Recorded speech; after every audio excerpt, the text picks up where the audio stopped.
नमस्कार श्रोते हो, रेडिओ जयंतच्या आनंदी कट्ट्यावर मी अनुराधा आपणा सर्वांचं मनपूर्वक स्वागत करते. श्रोते हो, मुलांवर संस्कार कसे करावेत या शीर्षकाखाली एक लेख वाचनात आला व्हॉट्सॲपवर. आजच्या आनंदी कट्ट्यावरून तो तुमच्या सगळ्यांशी शेअर करते. खूप सुंदर विचार त्यांनी त्यात मांडला आहे. तिनं सहज विचारलं मला, तेलात फोडणीला तू पहिल्यांदा मोहरी टाकते की जिरे? हो मोहरी. का गं? मोहरी तडतडते ना खूप. मग तिला तडतडू द्यायचं आणि मग हळुवार जिरे सोडायचे. जिरे नुसतेच लाल होतात बघ.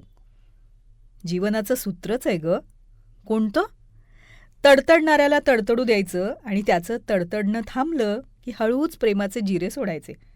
जशी फोडणी खमंग तसं आयुष्यसुद्धा खमंग. कसं? संस्कार मुलांवर करताना ते त्यांच्यावर ओरडून त्यांना मारून करता येत नाही. संस्कार करायचे म्हणून करता येत नाही, तर ते आपल्या बोलण्यातनं वागण्यातनं सहज आले पाहिजेत. तरच ते मुलांच्यात खोलवर रुजले जातात. आता याचं एक सुंदर उदाहरण बघा. एक मध्यमवयीन गृहस्थ आणि त्याच्याबरोबर एक 7-8 वर्षाचा मुलगा भर दुपारी असेच फिरत होते. वाटेत त्यांना एक मोठं शेत लागलं. शेतात एक शेतकरी जमीन नांगरत होता. जवळच एका झाडाखाली त्याचं जुजबी सामान होतं आणि झाडाच्या फांदीवर त्याने आपला सदरा अडकवला होता. सदरा बघताच या छोट्या मुलाच्या मनात काहीतरी सुरू झालं. त्याचे डोळे चमकायला लागले. तो म्हणाला, बाबा, या सदऱ्याच्या खिशामध्ये मी आता 2-2 दगड ठेवतो. जेव्हा तो शेतकरी सदरा घालेल आणि खिशात हात घालेल तेव्हा त्याच्या हाताला दगड येतील. खूप मज्जा येईल.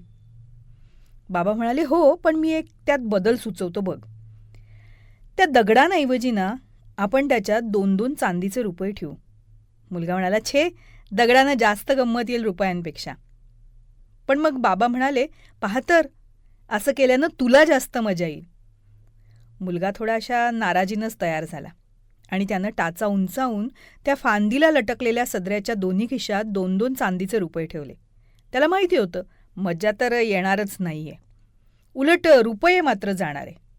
मग ते दोघेही एका झाडामागे लपून शेतकऱ्याकडे बघायला लागले. सूर्य डोक्यावर आला. शेतकऱ्यानं नांगरणी थांबवून बैल सोडले आणि एका झाडाखाली त्यांना बांधलं, चारा टाकला आणि स्वतःशीच पुटपुटत बांधावर बसला. आता त्याचं बोलणं या दोघांनाही ऐकू यायला लागलं. कालच्यानं अन्नाचा कण कोणाच्या पोटात गेला नाही. घरात शिजवायला बी काही नाही. कारभारनी बी उपाशीच. लेकराला दूध नाही, कसं होणार काय बी समजेना. मग हाताश होऊन तो उठला, मडक्यातलं पाणी प्यायला आणि फांदीवरचा सदरा घालून अंगात टाकला. सवयीनं खिशात हात गेला आणि हाताला काहीतरी लागलं तर पाहतो तर काय, चांदीचे 2 रुपये. दुसऱ्या खिशात हात घातला तर त्यामध्येही 2 रुपये. त्याच्या चेहऱ्यावर मघापासनं जी उदासीनता होती ना, ती नाहीशी झाली. त्याचा चेहरा उजळला आणि तो परत बोलू लागला, आता या पैशाने मी धान आणील, कारभारणीकडे देईन, ती रांधून पोटभर जेवेल आणि लेकराला बी दूध पाजेल. लेकरू खुश होईल आणि त्या दोघांना असं आनंदात बघून माझं बी पोट भरल. मग तो नांगरलेल्या शेतात गेला. वरती आकाशाकडे पाहून बोलला, देवा, कोणाच्या रूपानं तू माझ्यासाठी एवढा त्रास घेतलास? ज्यानं हे काम केलं ना त्याला खूप आयुष्य दे. तो जगाचा धर्मावतार होऊ दे. देवा, ही सारी तुझी दया. मी आज भरून पावलं बघ. हे सारं बोलणं ऐकून तो लहान मुलगा रडायला लागला. आपल्याला काय होतंय हे त्यालाच कळत नव्हतं. तो बाबांना म्हणाला, बाबा, मला काय होतंय ते कळत नाहीये. असं वाटतंय माझ्या शरीराला लक्ष डोळे फुटलेत आणि मी साऱ्या डोळ्यांनी रडतोय. पण तरीही माझ्या अंगातून सुखाच्या आणि समाधानाच्या आनंदाच्या लहरी उचंबळत आहेत. बाबा म्हणाले, बाळ, माणुसकीचा एक धडा तू आज शिकलास. त्या गरिबाचे शब्द तू ऐकलेस ना, त्याचे आशीर्वाद देवाघरून आलेत आणि ते खरे होतील. श्रोते हो, अशी शिकवण हवी, असा गुरु हवा, असा संस्कार हवा की जो कायमचा मनावर बिंबला जाईल. धाक दपटशा करून जसं की तुला असं वागायलाच हवं, तसं वागायलाच हवं, हे करायलाच हवं, असे करून संस्कार होत नसतात.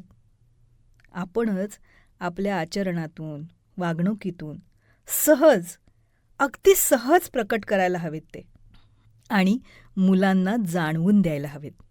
पटतंय ना? तेव्हा श्रोते हो, हा होता आनंदी कट्ट्यावरचा आजचा सुंदर विचार. तुम्हाला तो कसा वाटला याविषयीची तुमची कमेंट बॉक्समध्ये नक्की लिहा. आणि त्याचबरोबर रेडिओ जयंतचे दर्जेदार कार्यक्रम ऐकण्यासाठी रेडिओ जयंत लाईक करा, शेअर करा आणि सबस्क्राईब करा. रेडिओ जयंतचं सबस्क्रिप्शन फ्री आहे. आणि त्याचबरोबर नोटिफिकेशनसाठी बेल आयकॉनवर क्लिक करायला सुद्धा विसरू नका.